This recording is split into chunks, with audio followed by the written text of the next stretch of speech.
Ignition, Floyd. Roger. Clock start, Flight. Roger. Touch it, so all English. Roger. Okay, battle has... Men have been embarking on odysseys since the dawn of civilization. Okay, we're going one, Capcom. In 1970, Captain James Lovell, commander of the ill-fated Apollo 13 mission, named his command module Odyssey. I decided to look up the definition of Odyssey, and it was indeed a long voyage with many changes of fortune. That it was, in spades. Houston, we've had a problem. We've had a main B bus undervolt. You see an AC bus undervolt there, guide? The granddaddy of all Odysseys comes to us from 1,000 years before Christ. Translated to film in this old Kirk Douglas movie, it is the story of a mythical Greek warrior named Odysseus and his search for home. Together with its companion poem, the Iliad, they form Western literature's first action-adventure story, written by the man we call Homer. It is a grand adventure, an allegory of all our lives, writ large.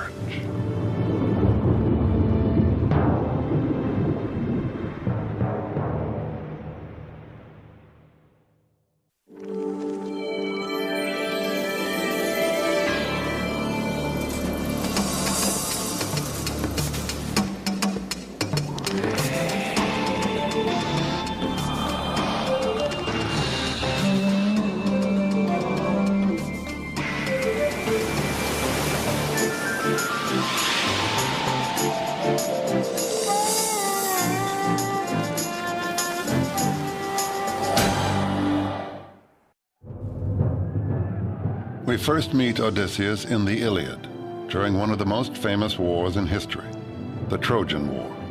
We think the actual war happened, if it happened at all, around 1200 BC. It is in the Iliad that we read of Helen of Troy, the face that launched 1,000 ships, and in the Odyssey, the Trojan horse, which taught us to beware of Greeks bearing gifts, or gifts bearing Greeks. The warriors of the Iliad have left a legacy from the sublime to the ridiculous. Achilles can be found in medical books. Ajax is on every supermarket shelf. Names and images that have survived 3,000 years. These are the first stories we have in the West. And that means that if they're to last, and they have lasted for so long, they must be about virtually everything. Every time you pick up one of those stories, you're on the edge of talking about something archetypal, something that's always with us, something that's wonderfully generalized. The Iliad focuses on the archetype of one sort of hero, Achilles. Powerful, straightforward, and terrifying, the professional soldier. It tells of Achilles' great hubris, or pride, his destructive rage when that pride is injured, and finally his death at the hands of Paris. The most complex hero of the Iliad goes on to star in the Odyssey. Odysseus, whom the Romans called Ulysses, was a different kind of hero. Odysseus was a draftee, brave, bold, a liar, and very, very human. You may remember that James Joyce wrote his great work, Ulysses, based on Homer, and when he was asked why he did it, he said it was because Ulysses was the only complete man in literature. He said that the other great figures in literature are not complete. Hamlet was not a complete man, nor any of the other figures who play a leading role in literature. But in Ulysses, we see the person who was canny, courageous, devious, full of love and hate, and ready to face all challenges. The descendants of Odysseus are legion. We meet them today in action-adventure heroes like Indiana Jones. Odysseus has fought long and hard at Troy on behalf of his ally, King Agamemnon. When that brutal war is over, Odysseus is eager to return to his beloved wife, Penelope, and to reassert himself as the head of the kingdom of Ithaca. The Odyssey is about that return trip. it is also an extended lesson in decorum. The main moral code governing human action in the Odyssey, it is this code of the protection of the stranger, of hospitality, of looking after people who turn up in your country. And it's a system, too. It's a system in which you don't do it just out of pure good-heartedness. Someday you may be in his country, and you expect that he will return all the gifts you've given him. The same basic rules of hospitality persist today, but mostly as the polite conventions of, say, a dinner party. The guest gets fed. In return, he entertains the host. But back when civilization was just beginning to take hold, an offer of a meal could mean the difference between survival and death. If you are going to travel around on an Odyssey, there are no motels you can stop at, and there is the bargain of the give and take of hospitality. So there is the practical aspect of it. And then there is the moral aspect of it, which appears not only in Greek literature, but in practically every religious literature in the world, of the idea that you must be hospitable to people, you must take people in, you must share what you have. And it's made very explicit in the Odyssey. The return trip can be looked at as a series of tests, each one of which Odysseus has to pass to reach home. Odysseus' adventures, if we see them as tests, are much larger versions of the kinds of crises and problems and issues and adventures to which each of us is subject over the course of life. And we see him as someone confronted with problems which are really so much more intense than the ones you and I would ever experience. The voyage from Troy back to Ithaca should have taken Odysseus about 2 weeks. Instead, it took 10 years. What became a very bad trip started with the host's poor manners and a hero's mistake. A big mistake. After all, Odysseus was an epic hero. He and his crew came ashore on the island of the Cyclops in search of food, and find themselves unwanted guests in the cave of a Cyclops named Polyphemus. The wary Odysseus introduces himself using an alias, No Man. This witty AKA protects Odysseus, though not all of his men. Instead of having dinner served as they expected, some of them are served as the main course.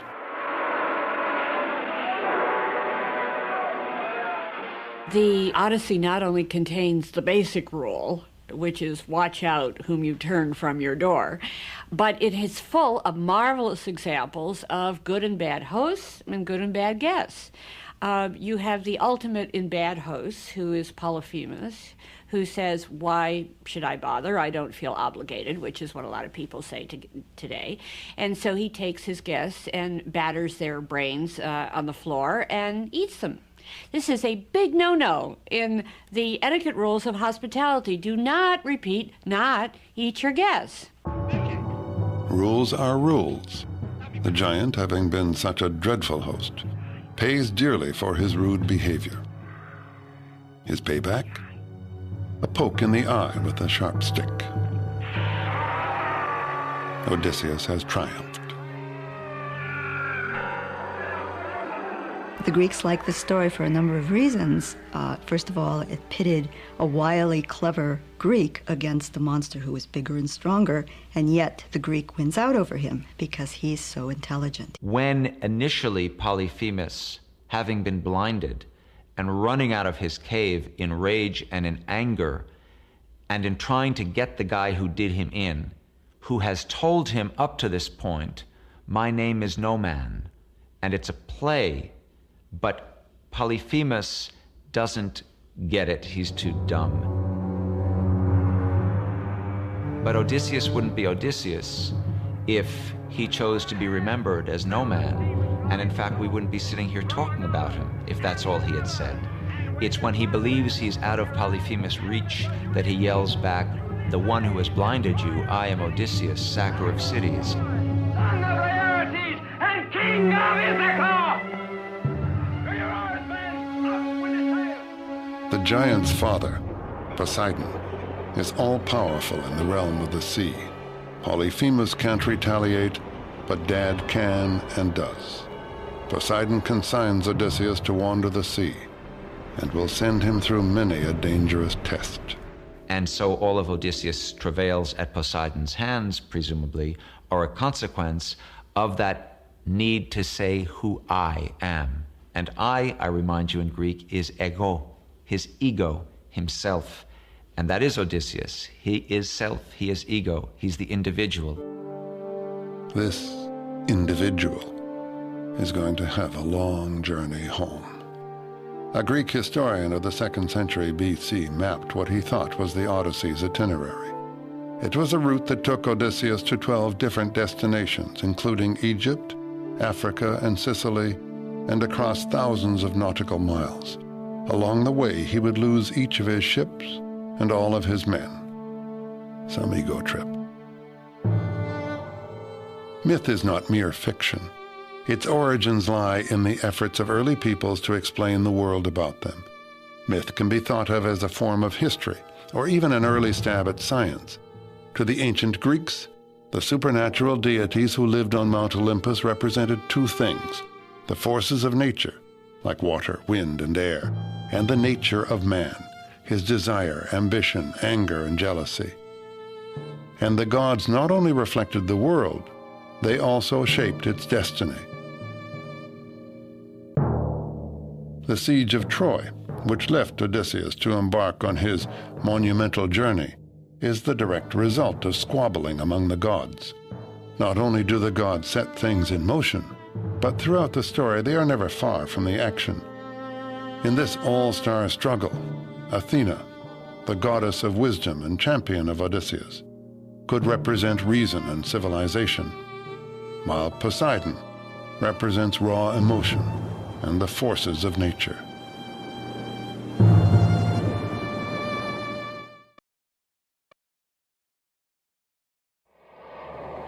We think of an odyssey as a long trip, a series of wanderings, a journey filled with adventure and hardships. We all follow our own odyssey, our own voyage through life, searching for the serenity of home. Homer evoked this human odyssey in a poem of 12,000 lines, the first known masterpiece. Sing to me of the man, Muse, the man of twists and turns, driven time and again off course once he had plundered the hallowed heights of Troy. Many cities of men he saw and learned their minds. Many pains he suffered, heart-sick on the open sea, struggling to save his life. Launch out on his story, Muse, daughter of Zeus. Start from where you will. Sing for our time, too. Who was Homer? No one really knows. The question has baffled scholars for 3,000 years. The poet who is thought to have created the Western world's first great works of literature is an enigma. Now this guy Homer, did he write both? Or is there a Homer who wrote either? Or is it someone else who happens to be named Homer who wrote these books and not the guy we think? Or is it a compendium that somehow came together during a period that we then associate with someone named Homer? We call him Homer, but we know really nothing about him at all. There are all kinds of legends that he was a wandering schoolmaster who went around reciting his poems. He may even have been a woman. That's what Samuel Butler suggested. But we don't know who he was, or some people even deny, some scholars even wonder whether there was a Homer.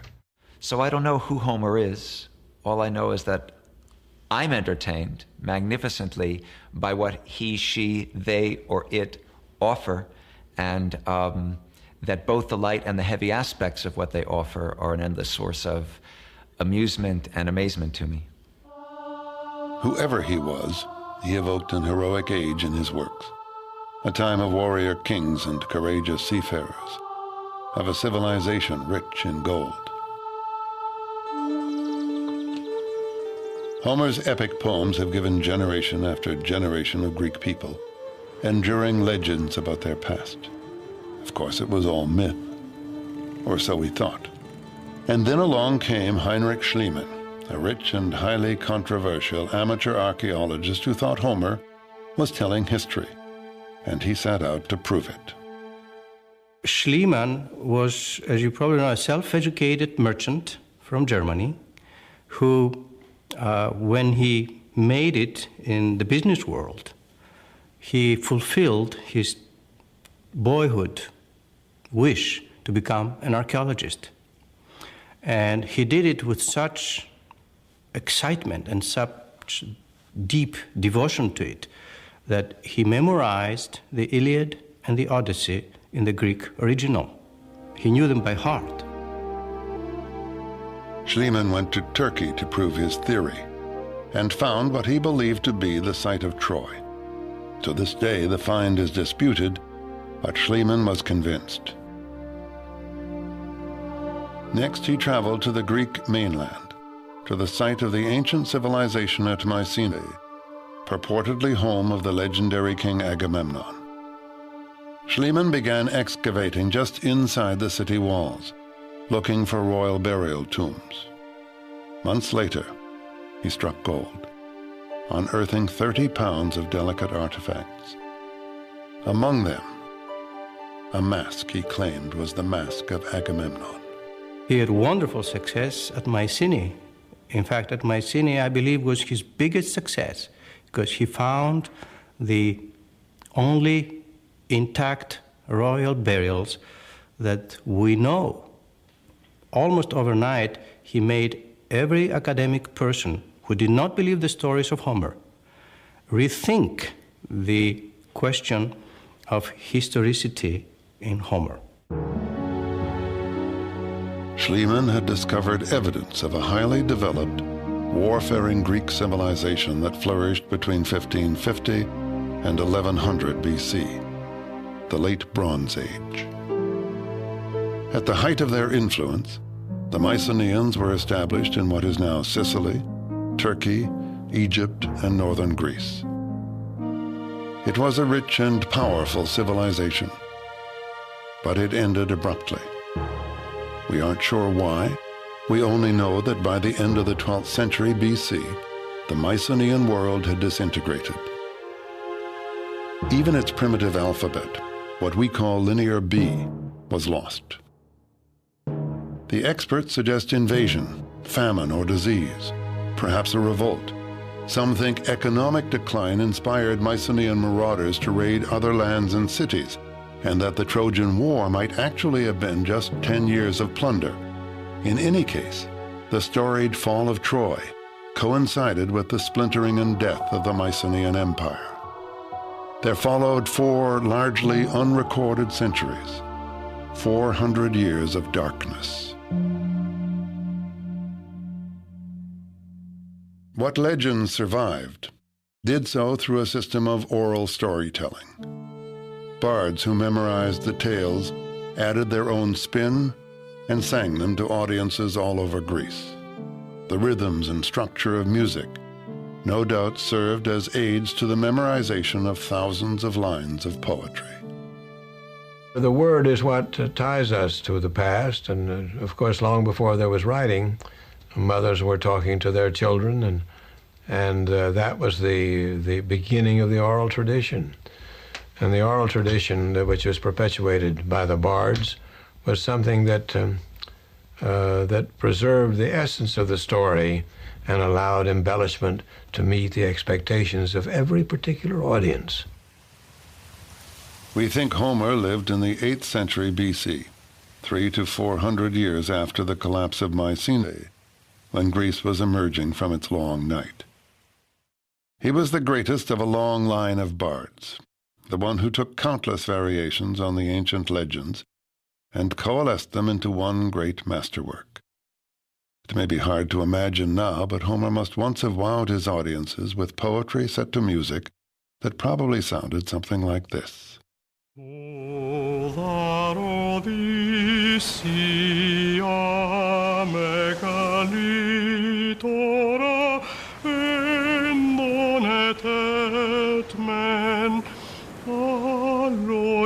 factis klekathemenos en fapa. For the next great Greek civilization, the Greece of Socrates and Plato, history began with Homer's poem about a war at Troy.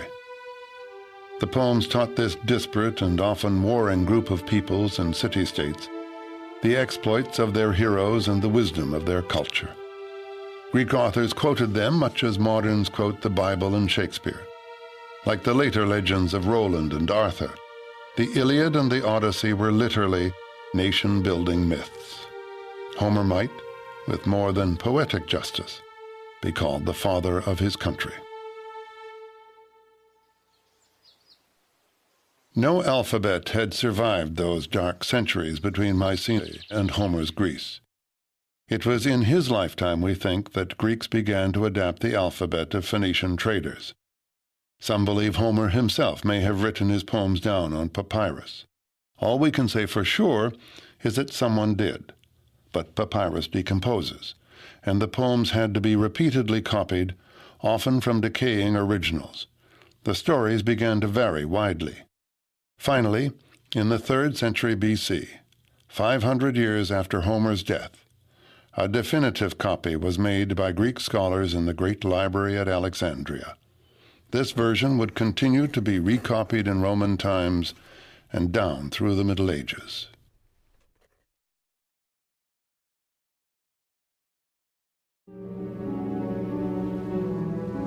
After years at sea, Odysseus wants desperately to get home, but Poseidon keeps him from succeeding. Beset by troubles, he lands at the island of the sorceress, Circe. His men behave badly at her table, and she turns them into pigs. The god Hermes has given Odysseus a potion that makes him immune, and instructs him to sleep with the beautiful witch so that she will return his crew to human form. Well, I always found it, beautiful and haunting, the magical aspect. But it's funny, too, that Circe turns these men into swine, but not because she's a malicious witch, but because in a way she's dispensing justice. They behave terribly at her table, and in a way she's just metaphorically realizing their inner swine, I guess we'd call it nowadays. In a way they had it coming, and even as a child I relished that part. The sirens may be the more, if you're talking about the seductive vamp, they seem I guess they're trying to shipwreck these guys. That seems more abstract malice, whereas Circe would seem to be making a sort of crusader's point. But Circe is only one of several women Odysseus encounters in his wanderings. Women are very important in the poem. Women see him off on all his journeys, and I think, again, this is another metaphor for the simple fact that our mothers give us birth. They start us on life's journey, and of course the other side of the coin from birth is death. And another thing that Odysseus learns in the poem is that he's a human being, or what it is to be a human being. Odysseus later encounters Calypso, the goddess, not the dance. That sets off another seduction and another test for our hero. For Calypso offers him immortality if he will stay with her. But immortality isn't all it's cracked up to be. By the way, Calypso's name in Greek means barrier or concealer. What Odysseus is offered is a vegetable existence, a symbolic death. He rejects it, but he either can't or isn't in any hurry to leave, which may say something about our hero. He spends a year with Circe. He spends a year wining and dining and sleeping with this magnificent goddess. Now, it's true. Because of who he is, he was able to rescue his men. But then, his men and he would have been there forever if they hadn't finally griped sufficiently to say, all right, all right, all right. And now he wants to leave. He spends 7 years with Calypso before we find him on the beach weeping about wanting to go home to Penelope. So those are sides of him which I don't find so admirable. I can't say that if I were in his boots, I would do any differently, but I still don't find it admirable. And so the message that Odysseus is getting is that he should live. He should not ask for immortality through fame or even immortality as the consort of a goddess lonely on an island, such as Calypso offers, but go home and live life. And find the good things in life and survive as a mortal person. And this is the choice he makes all the way through. I think when you recover from a bad romance, you also think of Circe, Calypso, you know, the vamp or the side trip on life's journey. And Penelope's in the background of the Odyssey at all times. She's at the end of the line. But there's a lot of forays and side trips in the Odyssey that makes it surprisingly modern. The Odyssey has been recreated as entertainment countless times. This silent film version was made in 1924, long before anyone thought of a character like Big Bird. During the Middle Ages, the works of Homer survived primarily in the monasteries, but the Renaissance resurrected him, and the first printed editions of Homer appeared in Florence in 1488. Soon they were available all over Europe. He was a hit again. His poetry has been translated from the Greek into every tongue imaginable, and he has inspired more than just the translators. Homer's the beginning of the epic tradition. Without Homer, I guess there would have been a Virgil, but he wouldn't have been as good. There would have been a Dante, but he wouldn't have been as good. There would have been a Milton, but he wouldn't have been as good. And so on, through Keats, through Tennyson, through James Joyce. That's where Homer goes. And that's why a whole literary tradition comes out of him, depends on him, and by the same token is constantly bringing him back into life. More recently, Mark O'Donnell has brought him back to life, if only to get over him. Actually, Homer is the protagonist's homosexual lover in O'Donnell's latest novel. But the earlier Homer has an important place in this writer's intellectual universe, the Odyssey in particular. Well, the neat thing about the word Odyssey is it's entered our language as both the definition of the novel and the definition of life itself. That you say, oh, that was an Odyssey, whether you're talking about a long book or a crazy life. That's a sign of the Odyssey's power. First of all, that it's the first novel, and that's sort of primordial. Plus, you mix in the magic and the travel, and it gains quite a power and stature. And for my novel, which is a ridiculous farce about, you know, miscrossed romance in modern times, I thought it was cheeky of me to borrow from the greatest of novels for a loose model. But secretly, I also wanted to borrow some of its magic and mystery, because even in the craziest of farces, there's some of life's magic underlying. Even more than nation-building myths for the Greeks, Homer's works were the templates for the Western literary tradition. From the Iliad comes tragic drama. From the Odyssey, the novel. And the action-adventure hero has never died. Homer gives us two books and two kinds of hero. Which do we prefer? Achilles, who throws himself into the fray heedless of the outcome, or Odysseus, who schemes to win and survive? Indiana Jones is certainly one of the most popular heroes of today. All my little nieces and nephews know who he is. And he's more than creatures like Rambo or Arnold Schwarzenegger's Terminator, who are just mere brute force. He's like wily Ulysses in that he's got a PhD in archaeology, and he can not only, you know, dodge the arrows and steal the object, he can also recognize its value and appraise it for you.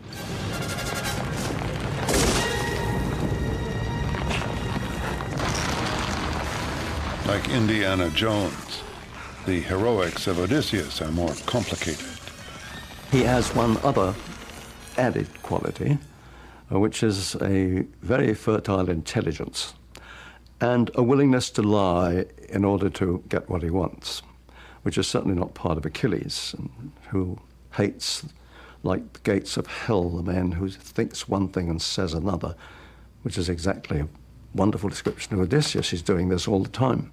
It is no accident that Odysseus is the great master negotiator and diplomat, because he's really good at not saying what he thinks, but saying what will be useful under the circumstances, for which he got a very bad reputation. Homer had anticipated Machiavelli. Complete honesty may not always be the best policy. People always say, why can't they say what they really mean?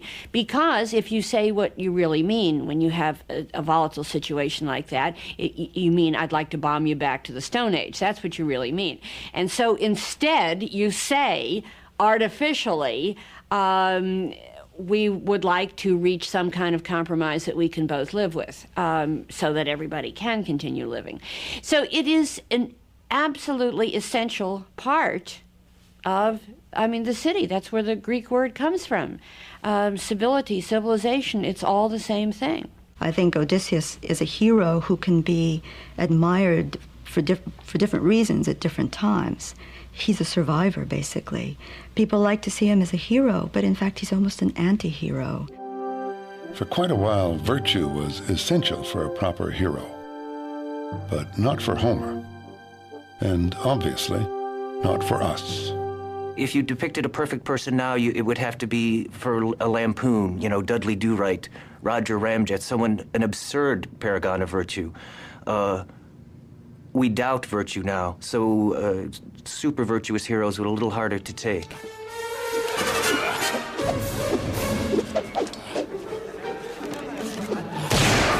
Still, we want our heroes to have a moral compass. We want them to try to do right. To do the classy thing, and they occasionally say, what would, Frank Sinatra or St. Augustine do in this case? What would Abe Lincoln do? They talk about a collapse of morals. My idea of a hero is not necessarily vanquishing in battle, but treating everyone with respect and surviving, if nothing else. That's the bottom line. We often regard mere survivors as heroes, and as despairing as that sounds, it certainly is true enough. Homer makes clear his preference between the two sets of heroic virtues. In the end, even Achilles votes for survival. Circe tells Odysseus that he must visit the underworld before he can continue his journey. There he meets Achilles again, a dead Achilles. Achilles is the same tough character he is in the Iliad, no nonsense. He doesn't put up with any guff from anyone. And Odysseus tries to mollify him by saying, look, Achilles, you were honored in life, and here in the underworld, everybody honors you. Achilles looks at him and he says, look, don't praise death to me. I'd rather be the meanest slave on earth than king of the dead. The tales have a purpose. They are not repetitive. They show Odysseus facing a number of different challenges, and as he goes through these tales, in each one of them, he is invited to forget the return home, to forget home, to stop living in a way, to die, to cop out. But he has learned something on these journeys, and I think what he's learned is life with all its suffering is better than anything else. Stay alive.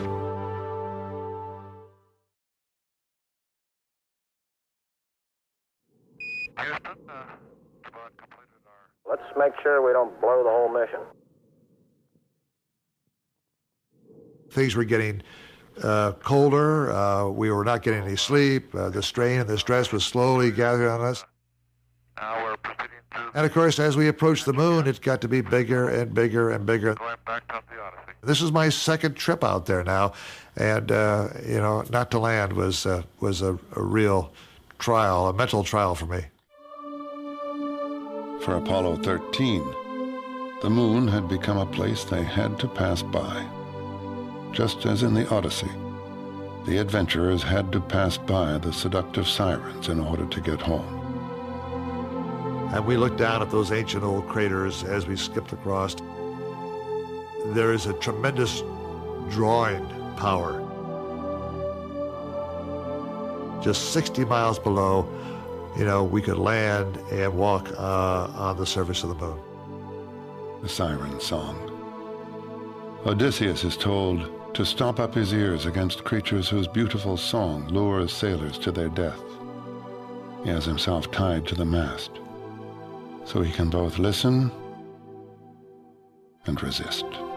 The sirens became aware of the sea-swift vessel running by them, wherefore they clearly sang to us their song. Hither, come hither, O much-praised Odysseus. Come to us, O glory of Achaea. Bring your ship to land so you may listen to our voices. Never yet has any man in a dark ship passed us by without lending ear to the honey-sweet music of our lips, to go away spirit-gladdened and riper in knowledge. We know all that comes to be on the much-nourishing earth. My heart desired to listen, and I told my companions to free me. They bound me in further bonds and constrained me more. Very similar to the Odyssey and Odysseus, being so close, instead of tied to the mast, we're tied to the spacecraft, our only means of getting home. What the sirens offered is one of the big questions. It's been a conundrum since antiquity. It was a question that the Emperor Tiberius asked his grammarians, and they didn't know how to answer it. We do get part of the answer in the Odyssey. The siren song is given in part, and the literary interpretation is that probably they offered knowledge of what had happened in the past and what would happen in the future. This is a great lure to Odysseus. T-9. Who wouldn't want knowledge? 6, 5, 4, 3, 2, 1, 0. Ignition. Ignition, flight. Roger. Liftoff. Apollo 13's change of fortune meant its crew never reached their destination. Looks good here, flight. Good agreement. But like Odysseus, they learned something about themselves. And like Odysseus, they were on the adventure of their lives.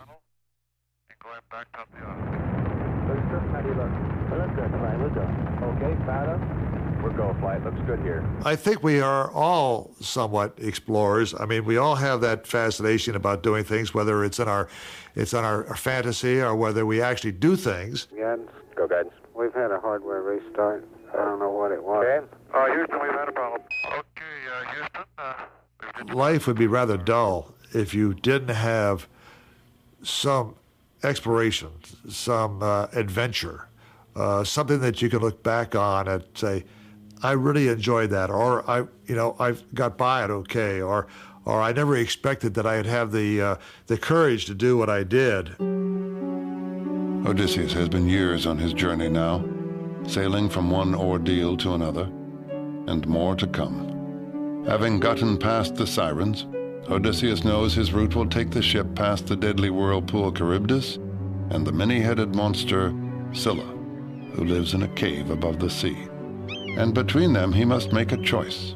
Which is the lesser evil? He always has choices.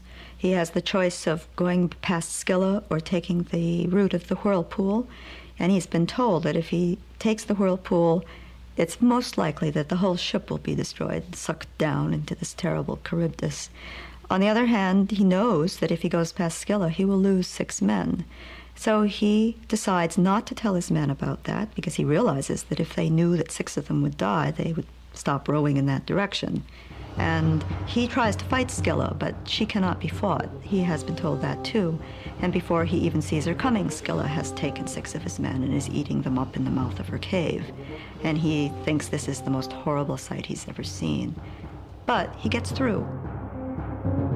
We're often faced with lousy choices. Life seems to be a long succession of trade-offs, and survival itself comes at a price, as Odysseus has learned. Homecoming is an eternal theme, an archetype, as strong today as in the time of Odysseus.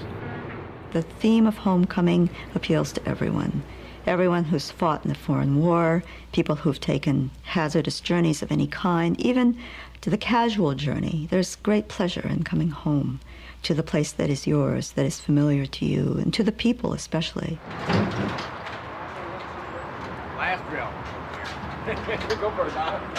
These veterans of World War II gather often at a Northern Virginia hardware store to lend a helping hand, and then trade stories of war and homecoming. I finally got home. My dad worked in a bakery shop, and I walked in the bakery shop, and he saw me, and he went up to his boss, and he said, "Bob's home." That's it. And we took off. It was the most pleasant thing you ever saw. Homecoming, it means coming back to the first dawn, to the first sounds, to the trees that you first saw. That is unforgettable. Whatever else you see, they don't replace them. So memory is what keeps you here. Between the Trojan War and the sea voyage, Odysseus has been away from the kingdom of Ithaca for 20 years. In the meantime, the young men of the kingdom have taken over his household. They are demanding that his wife, Penelope, give her husband up for dead and marry one of them. But Penelope has stalled them. She says that when she completes the shroud she is weaving, she will marry.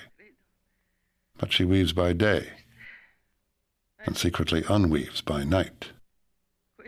If she was giving in to the suitors, then there would not be any kingdom for her and for her son. So she found a way of postponing the marriage so she can gain time. When are these people going to go home? They have been here forever. They are eating us out of house and home.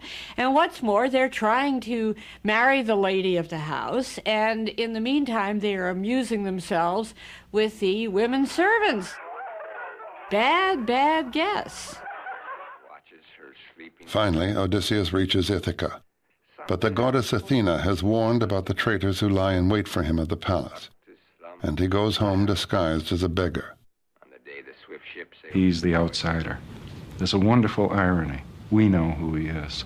We see the suitors doing things that they ought not to be doing to any beggar, but especially not to this beggar, because this beggar is the king, and he will, we know, reestablish himself. Alms for a child of misfortune. So there's a kind of tension that builds, and we wonder how Odysseus is going to achieve this, because he's all alone, one man against 100+ suitors. How's he going to do this? The queen. The besieged Penelope finally proposes a contest to the suitors. She will marry the man who can string the bow that belonged to her husband and shoot an arrow through a dozen axes. Homer has built the picture of them as ugly to make us feel not only comfortable, but I think very satisfied with that magnificent moment when one after the other of these little twerps has tried and not been able to string the bow, and that wonderful moment when Odysseus, it's the fantasy we all have. It's being pulled out of the audience to step onto the basketball court and being the superstar that no one knew was the superstar. Odysseus the beggar suddenly stands up straight and strong, with ease strings the bow, bam, bam, bam. And man, is that satisfying to our baser and my baser and uglier instincts.